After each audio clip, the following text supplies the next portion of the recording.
Transforming and Revitalizing Hartford Public Transportation PowerPoint by Alex Silva, Kurt Lepresto, Sean Scopo, Adelaide McClough, Yang Sung Lee, and Yadiel Perez Vera. What we decided to look at was Hartford's climate action plan, especially their focus on increasing public transportation, reducing the number of cars, and encouraging people to walk and bike more. So we came up with a number of different solutions that Hartford could implement to achieve these goals. The first one is an all-purpose transit app. The benefits of this would be creates communication between the rider and the transit system. It makes using public transportation less complicated, especially for new riders and riders going to unfamiliar places. It gives riders more control over their trips. It allows people to explore options and helps public transit become a more realistic option for going anywhere within Hartford. And it helps with efficiency with boarding because of prepayments, and has additional conveniences for riders not having exact change or having to go somewhere to buy a bus pass. The features included in this app would be real-time updates on bus locations with estimated times of arrival to each stop that would be updated constantly, directions to the nearest bus stop for a particular route and not just the nearest bus stop in general, visual representations of full bus routes, easy trip planner and navigation system tools, online bus pass purchasing or reloading capacity, online commenting, complaint, and reporting systems, and further expansions could include integration with bike sharing systems, which I will touch on later in the presentation. If you look at slides 3 and 4, you'll see some mock app layouts of the system of what it could potentially look like.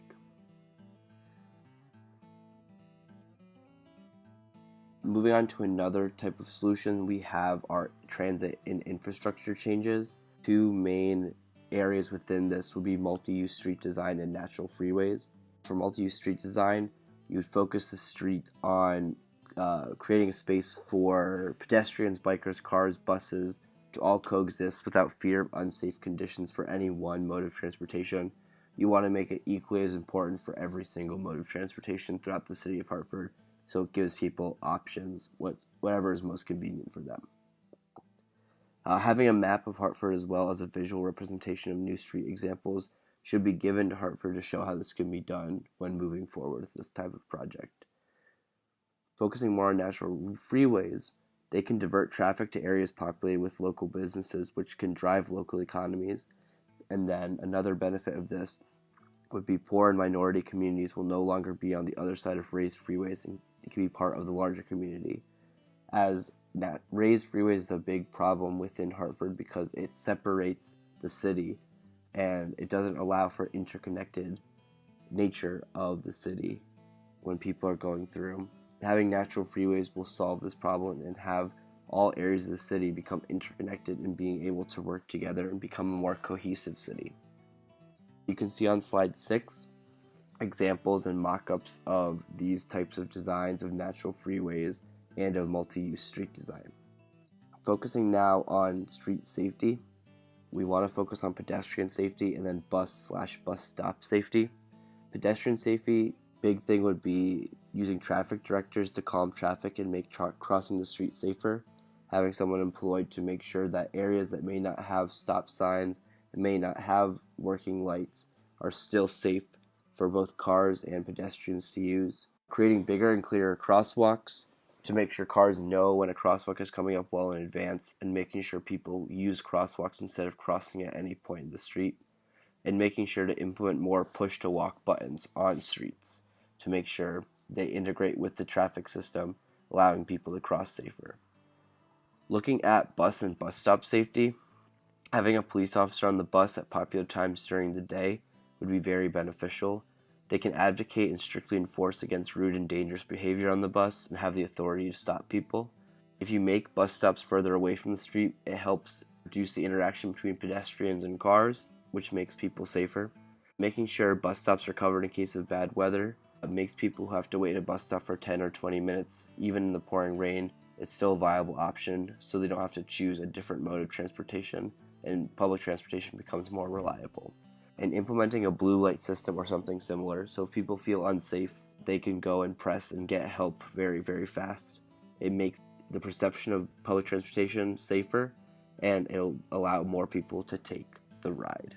Focusing now on increasing transit efficiency, Connecticut's already working on many solutions to increase efficiency in bus travel, including development of certain express routes and the introduction of CT Fast Track.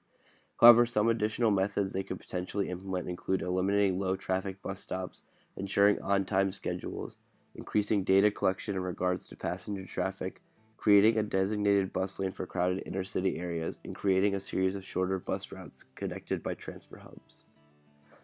For the first option, eliminating low-traffic bus stops, this would help keep buses on a tighter time frame while also eliminating the need to maintain stops in areas where very few people actually utilize them.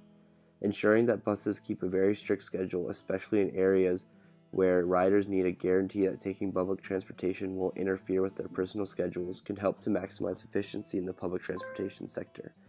As people begin to feel that public transportation is reliable and timely, they may use it more often and encourage others to also utilize it. Now, focusing on increasing data collection, it helps with the number of people that utilize certain bus stops and specific bus routes, as well as what times of day people are most likely to travel via bus. This can help Hartford prioritize which routes and stops are most valuable. It can also help them increase efficiency in that they might deploy 3 buses instead of 1 along the same route during times in the day where data shows that a higher volume of riders take that route, while maybe providing less in low traffic times to save money. Creating designated bus lanes would help buses stay on schedule, especially during rush hour and other traffic-related complications. Both of these options are fairly expensive, however, and will require retrofitting existing systems to a certain extent, but we do feel that they would be, once implemented, very beneficial. If you look on slide 11, it'll show some images regarding these types of systems, so automatic passenger counting systems and a bus-only lane. Now, looking at shorter bus routes with transfer hubs, this is the final suggestions we have. These would allow buses to increase efficiency as their shorter routes would leave less room for unexpected interruptions and delays. They also pose an interesting opportunity for the city to make money off of vendors who could purchase space within the transfer hub to open businesses. This would be mutually beneficial to all parties involved, the cities, business owners, especially small business owners, and travelers. Shifting away from public transportation, another goal of the Hartford Climate Action Plan was to increase alternatives to public transportation and cars, such as biking. So having a public online bike renting system would be very beneficial.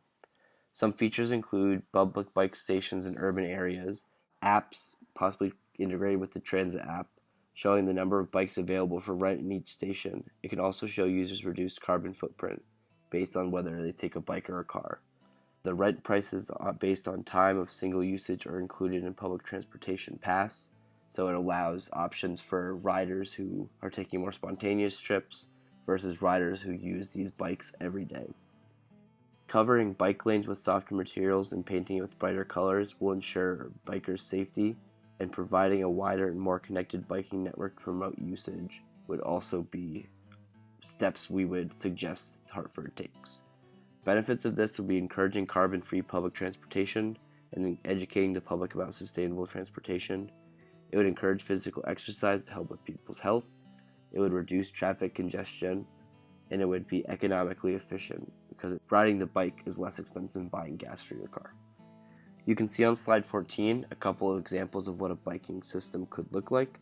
You see it implemented in Shenzhen, China, and Chicago in the United States. Vancouver is also starting to incorporate it, and I know New York is as well. It's a growing trend, and Hartford would be wise to start keeping up with the times and also implementing that type of system. Looking at the environmental impacts, overall the increase in public transportation will bring upon major benefits to the environment.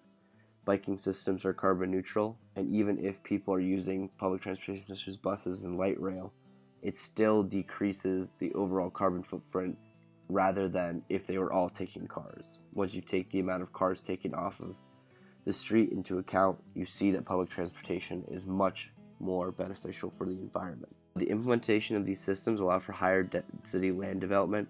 This preserves wildlife and allows for other developments such as parks and increased park space. Prior factors combined with natural freeways and the reduced need for pavement reduces water runoff, which can potentially lead to the degradation of Hartford's water supply.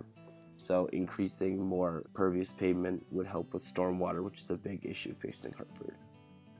Looking at the economics of this, you can see that efficient transportation systems usually lead to lower cost of travel, allowing employers within Hartford to access a larger pool of highly skilled workers.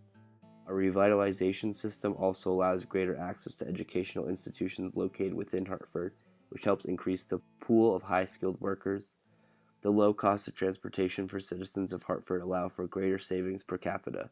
These savings could be invested in businesses located within Hartford, helping to revitalize the city as a whole.